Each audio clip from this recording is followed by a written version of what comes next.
Nicholson. Oliver Twist, by Charles Dickens. Chapter 51. Affording an explanation of more mysteries than one, and comprehending a proposal of marriage with no word of settlement or pin money. The events narrated in the last chapter were yet but 2 days old, when Oliver found himself, at 3 o'clock in the afternoon, in a travelling carriage rolling fast towards his native town. Mrs. Maylie, and Rose, and Mrs. Bedwin, and the good doctor were with him, and Mr. Brownlow followed in a post-chaise, accompanied by one other person, whose name had not been mentioned. They had not talked much upon the way, for Oliver was in a flutter of agitation and uncertainty, which deprived him of the power of collecting his thoughts, and almost of speech, and appeared to have scarcely less effect on his companions, who shared it in at least an equal degree. He and the 2 ladies had been very carefully made acquainted by Mr. Brownlow with the nature of the admissions which had been forced from Monks, and although they knew that the object of their present journey was to complete the work which had been so well begun, still the whole matter was enveloped in enough of doubt and mystery to leave them in endurance of the most intense suspense. The same kind friend had, with Mr. Losberne's assistance, cautiously stopped all channels of communication through which they could receive intelligence of the dreadful occurrences that had so recently taken place. It was quite true, he said, that they must know them before long, but it might be at a better time than the present, and it could not be at a worse. So they travelled on in silence, each busied with reflections on the object which had brought them together, and no one disposed to give utterance to the thoughts which crowded upon all. But if Oliver, under these influences, had remained silent while they journeyed towards his birthplace, by a road he had never seen, how the whole current of his recollections ran back to old times, and what a crowd of emotions were wakened up in his breast when they turned into that which he had traversed on foot, a poor houseless, wandering boy, without a friend to help him, or a roof to shelter his head. "See there, there!" cried Oliver, eagerly clasping the hand of Rose, and pointing out at the carriage window. "That's the stile I came over. There are the hedges I crept behind for fear anyone should overtake me and force me back. Yonder is the path across the fields leading to the old house where I was a little child. Oh, Dick, Dick, my dear old friend, if I could only see you now!" "You will see him soon," replied Rose, gently taking his folded hands between her own.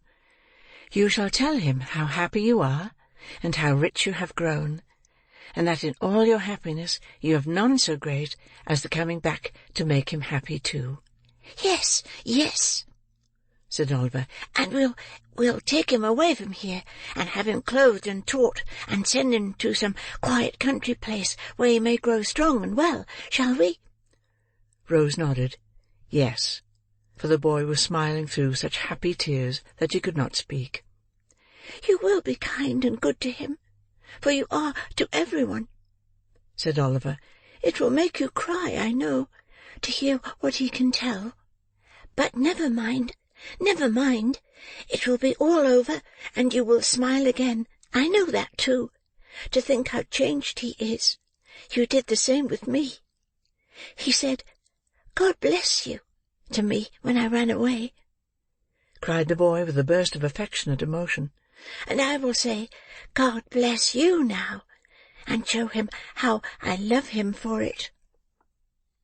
As they approached the town, and at length drove through its narrow streets, it became matter of no small difficulty to restrain the boy within reasonable bounds.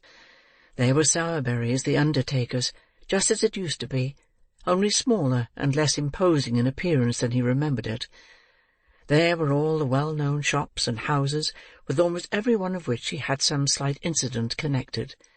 There was Gamfield's cart, the very cart he used to have, standing at the old public-house door. There was a workhouse, the dreary prison of his youthful days, with its dismal windows frowning on the street. there was the same lean porter standing at the gate, at sight of whom Oliver involuntarily shrunk back, and then laughed at himself for being so foolish, then cried, then laughed again. There were scores of faces at the doors and windows that he knew quite well. There was nearly everything as if he had left it but yesterday, and all his recent life had been but a happy dream. But it was pure, earnest, joyful reality. They drove straight to the door of the chief hotel, which Oliver used to stare up at with awe, and think a mighty palace, but which had somehow fallen off in grandeur and size.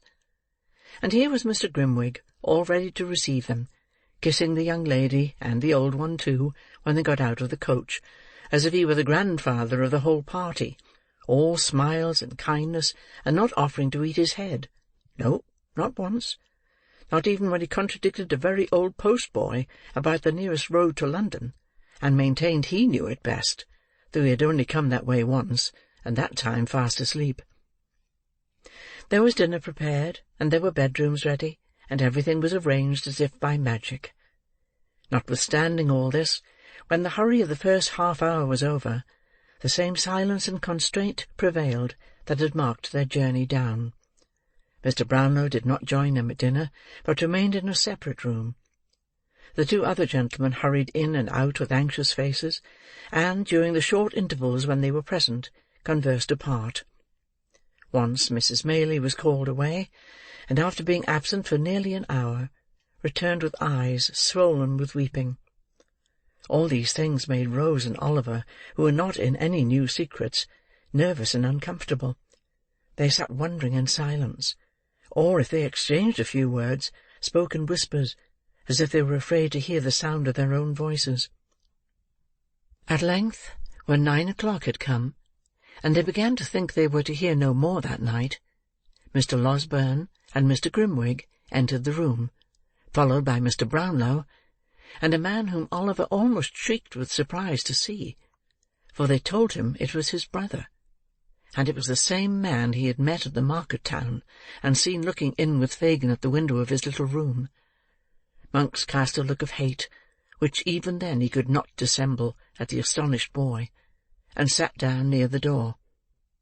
Mr. Brownlow, who had papers in his hand, walked to a table near which Rose and Oliver were seated. "This is a painful task," said he, "but these declarations, which have been signed in London before many gentlemen, must be in substance repeated here. I would have spared you the degradation, but we must hear them from your own lips before we part, and you know why." "Go on," said the person addressed, turning away his face. "Quick! I've almost done enough, I think. Don't keep me here." "This child," said Mr. Brownlow, drawing Oliver to him, and laying his hand upon his head, "is your half-brother, the illegitimate son of your father, my dear friend Edwin Leeford, by poor young Agnes Fleming, who died in giving him birth." "Yes," said Monks, scowling at the trembling boy, the beating of whose heart he might have heard. "That is the bastard child." "The term you use," said Mr. Brownlow sternly, "is a reproach to those long since passed beyond the feeble censure of the world. It reflects disgrace on no one living, except you who use it. Let that pass. He was born in this town." "In the workhouse of this town," was the sullen reply. "You have the story there." He pointed impatiently to the papers as he spoke. "I must have it here too," said Mr. Brownlow, looking round upon the listeners. "Listen, then, you," returned Monks. "His father being taken ill at Rome, was joined by his wife, my mother, from whom he had been long separated, who went from Paris and took me with her, to look after his property, for what I know, for she had no great affection for him, nor he for her. He knew nothing of us, for his senses were gone, and he slumbered on till next day, when he died. Among the papers in his desk were two, dated on the night his illness first came on, directed to yourself. He addressed himself to Mr. Brownlow.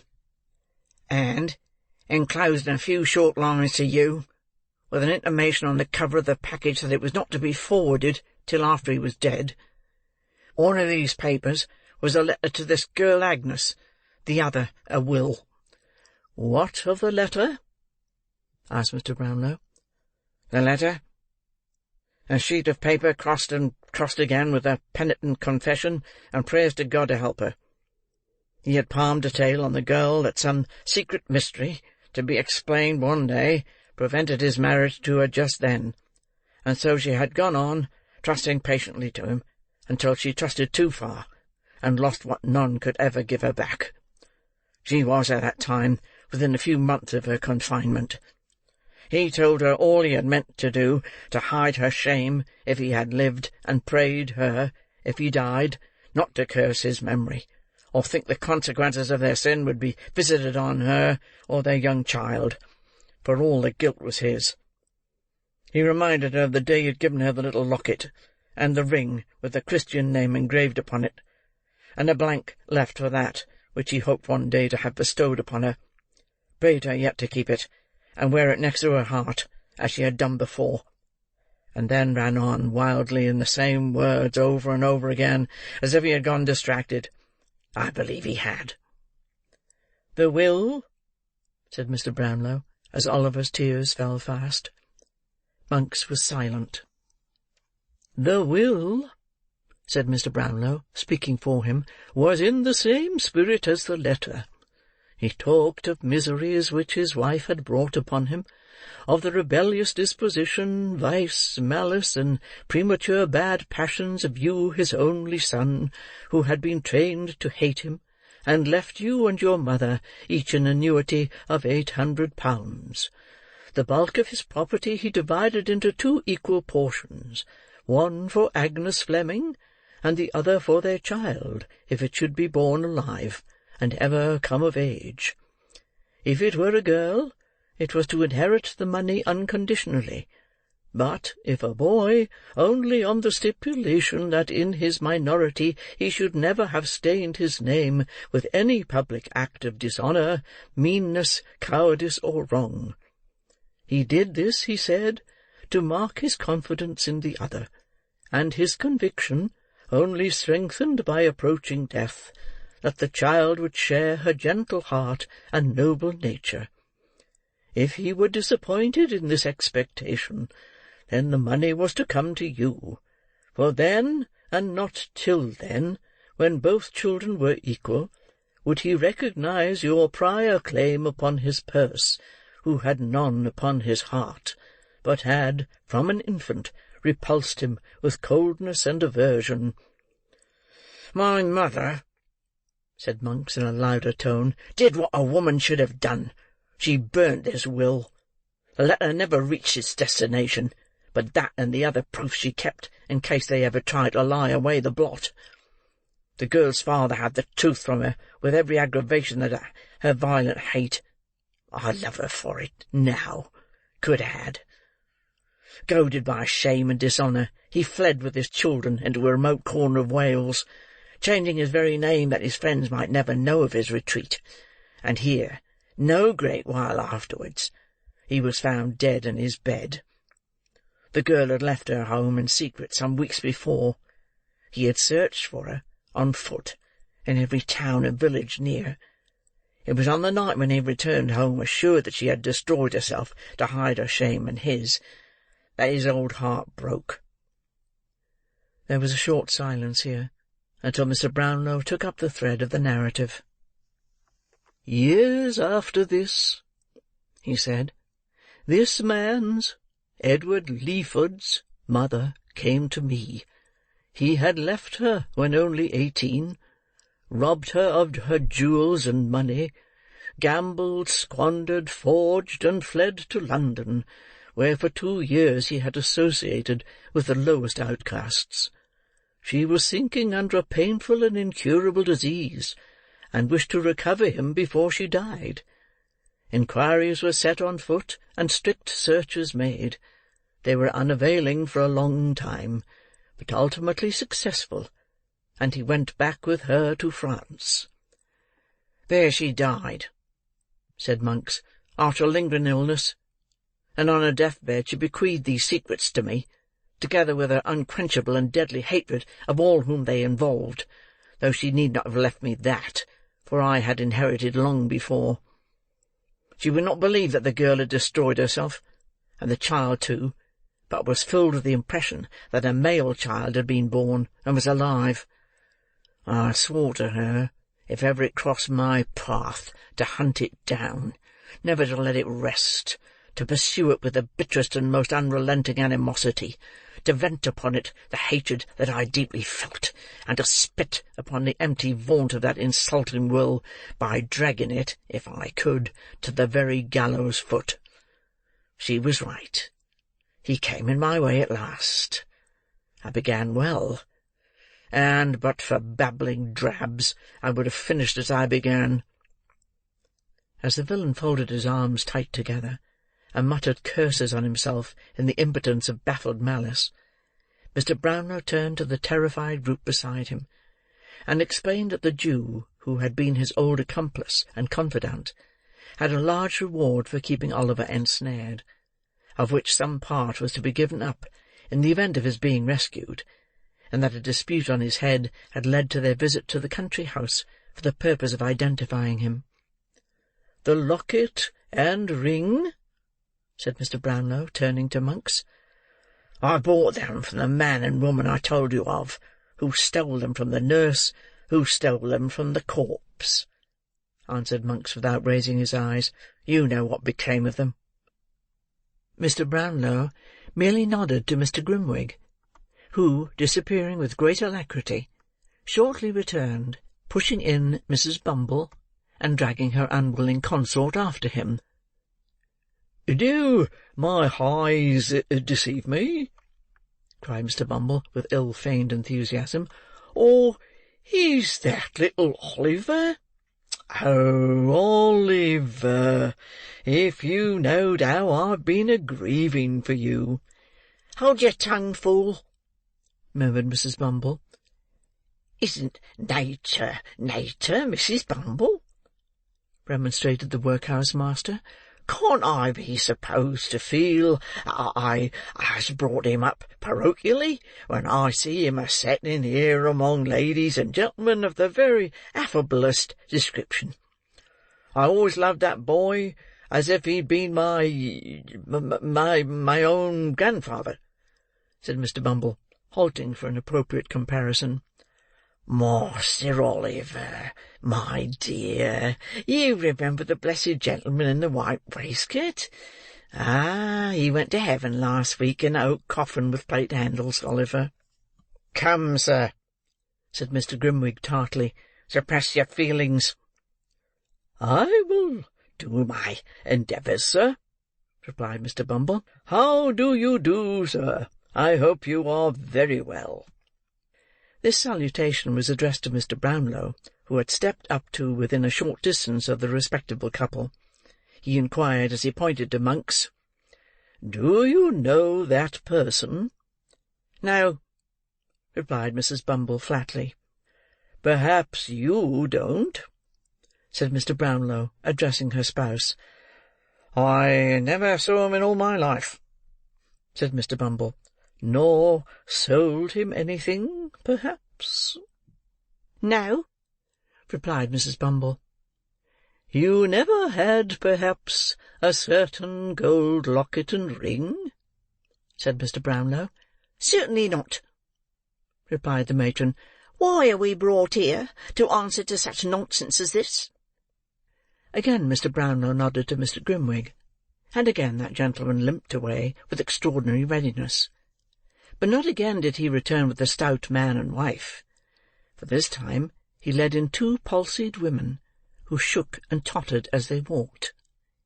"You shut the door the night old Sally died," said the foremost one, raising her shrivelled hand. "But you couldn't shut out the sound, nor stop the chinks." "No, no," said the other, looking round her, and wagging her toothless jaws. "No, no, no. We heard her try to tell you what she'd done, and saw you take a paper from her hand, and watched you too next day to the pawnbroker's shop," said the first. "Yes," added the second, "and it was a locket and gold ring. We found out that, and saw it given you. We were by. Oh, we were by. And we know more than that," resumed the first, "for she told us often, long ago, that the young mother had told her that, feeling she should never get over it, she was on her way, at the time that she was taken ill, to die near the grave of the father of their child." "Would you like to see the pawnbroker himself?" asked Mr. Grimwig, with a motion towards the door. "No," replied the woman. "If he," she pointed to Monks, "has been coward enough to confess, as I see he has, and you have sounded all these hags till you have found the right ones, I've nothing more to say. I did sell them, and they're where you'll never get them. What then?" "Nothing," replied Mr. Brownlow, "except that it remains for us to take care that neither of you is employed in a situation of trust again. You may leave the room." "I hope," said Mr. Bumble, looking about him with great ruefulness, as Mr. Grimwig disappeared with the 2 old women, "I hope that this unfortunate little circumstance will not deprive me of my parochial office." "Indeed it will," replied Mr. Brownlow. "You may make up your mind to that, and think yourself well off besides." "If it was all Mrs. Bumble, she would do it," urged Mr. Bumble, first looking round to ascertain that his partner had left the room. "That is no excuse," replied Mr. Brownlow. "You were present on the occasion of the destruction of these trinkets, and indeed are the more guilty of the 2 in the eye of the law, for the law supposes that your wife acts under your direction." "If the law supposes that," said Mr. Bumble, squeezing his hat emphatically with both hands, "the law is a ass, a idiot. If that's the eye of the law is a bachelor, and the worst I wish the law is that his eye might be opened by experience. By experience." Laying great stress on the repetition of these 2 words, Mr. Bumble fixed his hat on very tight, and putting his hands in his pockets, followed his helpmate downstairs. "Young lady," said Mr. Brownlow, turning to Rose, "give me your hand. Do not tremble. You need not fear to hear the few remaining words we have to say." "If they have, I do not know how they can, but if they have any reference to me," said Rose, "pray let me hear them at some other time. I have not strength or spirits now." "Nay," returned the old gentleman, drawing her arm through his, "you have more fortitude than this, I am sure. Do you know this young lady, sir?" "Yes," replied Monks. "I never saw you before," said Rose faintly. "I've seen you often," returned Monks. "The father of the unhappy Agnes had 2 daughters," said Mr. Brownlow. "What was the fate of the other? The child?" "The child," replied Monks. "When her father died in a strange place, in a strange name, without a letter, book, or scrap of paper that yielded the faintest clue by which his friends or relatives could be traced, the child was taken by some wretched cottagers who reared it as their own."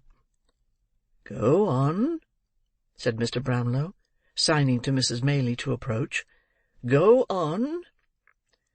"You couldn't find the spot to which these people had repaired," said Monks, "but where friendship fails, hatred will often force a way. My mother found it, after a year of cunning search. Aye, and found the child." "She took it, did she?" No, the people were poor and began to sicken. At least the man did, of their fine humanity. So she left it with them, giving them a small present of money which would not last long, and promised more, which she never meant to send. He didn't quite rely, however, on their discontent and poverty for the child's unhappiness, but told the history of the sister's shame, with such alterations as suited her, bade them take good heed of the child, for she came of bad blood, and told them she was illegitimate, and sure to go wrong at one time or other. The circumstances countenanced all this. The people believed it, and there the child dragged on an existence miserable enough even to satisfy us, until a widow lady, residing then at Chester, saw the girl by chance, pitied her, and took her home. There was some cursed spell, I think, against us, for in spite of all our efforts, she remained there, and was happy. I lost sight of her 2 or 3 years ago, and saw her no more until a few months back." "Do you see her now?" "Yes, leaning on your arm." "But not the less my niece," cried Mrs. Maylie, folding the fainting girl in her arms, "not the less my dearest child. I would not lose her now for all the treasures of the world. My sweet companion, my own dear girl." "The only friend I ever had," cried Rose, clinging to her. "The kindest, best of friends. My heart will burst. I cannot bear all this." "You have borne more, and have been through all, the best and gentlest creature that ever shed happiness on every one she knew," said Mrs. Maylie, embracing her tenderly. "Come, come, my love. Remember who this is who waits to clasp you in his arms, poor child. See here. Look, look, my dear." "Not aunt," cried Oliver, throwing his arms about her neck. "I'll never call her aunt. Sister, my own dear sister, that something taught my heart to love so dearly from the first. Rose, dear, darling Rose." Let the tears which fell, and the broken words which were exchanged in the long, close embrace between the orphans, be sacred. A father, sister, and mother were gained and lost in that one moment. Joy and grief were mingled in the cup, but there were no bitter tears, for even grief itself arose so softened and clothed in such sweet and tender recollections, that it became a solemn pleasure, and lost all character of pain. They were a long, long time alone. A soft tap at the door at length announced that some one was without. Oliver opened it, glided away, and gave place to Harry Maylie. "I know it all," he said, taking a seat beside the lovely girl. "Dear Rose, I know it all. I am not here by accident," he added, after a lengthened silence, "nor have I heard all this to-night, for I knew it yesterday, only yesterday. Do you guess that I have come to remind you of a promise?" "Stay," said Rose. "You do know all?" "All. You gave me leave at any time within a year to renew the subject of our last discourse." "I did." "Not to press you to alter your determination," pursued the young man, "but to hear you repeat it, if you would. I was to lay whatever of station or fortune I might possess at your feet, and if you still adhered to your former determination, I pledged myself, by no word or act, to seek to change it." "The same reasons which influenced me then will influence me now," said Rose firmly. "If I ever owed a strict and rigid duty to her, whose goodness saved me from a life of indigence and suffering, when should I ever feel it as I should to-night?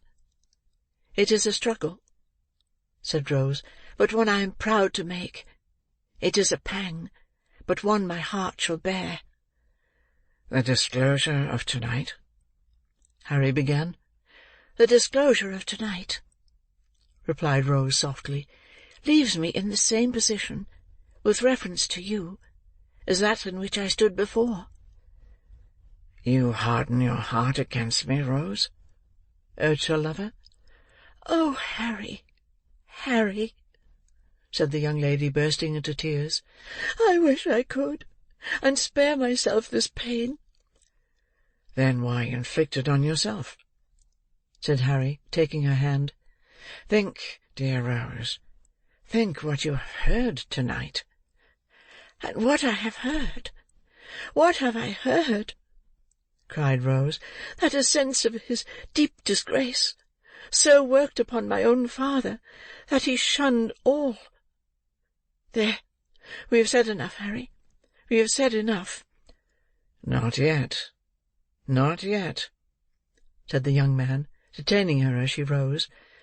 "My hopes, my wishes, prospects, feeling, every thought in life except my love for you, have undergone a change. I offer you now no distinction among a bustling crowd, no mingling with a world of malice and detraction, where the blood is called into honest cheeks by aught but real disgrace and shame, but a home, a heart and home. Yes, dearest Rose, and those alone, are all I have to offer." "What do you mean?" she faltered. "I mean but this, that when I left you last, I left you with a firm determination to level all fancied barriers between yourself and me, resolved that if my world could not be yours, I would make yours mine, that no pride of birth should curl the lip at you, for I would turn from it. This I have done. Those who have shrunk from me because of this, have shrunk from you, and proved you so far right. Such power and patronage, such relatives of influence and rank, as smiled upon me then, look coldly now. But there are smiling fields and waving trees in England's richest county, and by one village church, mine, Rose, my own, there stands a rustic dwelling, which you can make me prouder of than all the hopes I have renounced, measured 1,000-fold. This is my rank and station now, and here I lay it down." "It's a trying thing, waiting supper for lovers," said Mr. Grimwig, waking up and pulling his pocket-handkerchief from over his head. Truth to tell, the supper had been waiting a most unreasonable time. Neither Mrs. Maylie, nor Harry, nor Rose, who all came in together, could offer a word in extenuation. "I had serious thoughts of eating my head to-night," said Mr. Grimwig, "for I began to think I should get nothing else. I'll take the liberty, if you'll allow me, of saluting the bride that is to be." Mr. Grimwig lost no time in carrying this notice into effect upon the blushing girl; and the example, being contagious, was followed both by the doctor and Mr. Brownlow. Some people affirm that Harry Maylie had been observed to set it, originally, in a dark room adjoining, but the best authorities consider this downright scandal, he being young and a clergyman. "Oliver, my child," said Mrs. Maylie, "where have you been, and why do you look so sad? There are tears stealing down your face at this moment. What is the matter?" It is a world of disappointment, often to the hopes we most cherish, and hopes that do our nature the greatest honour. Poor Dick was dead. Chapter 51.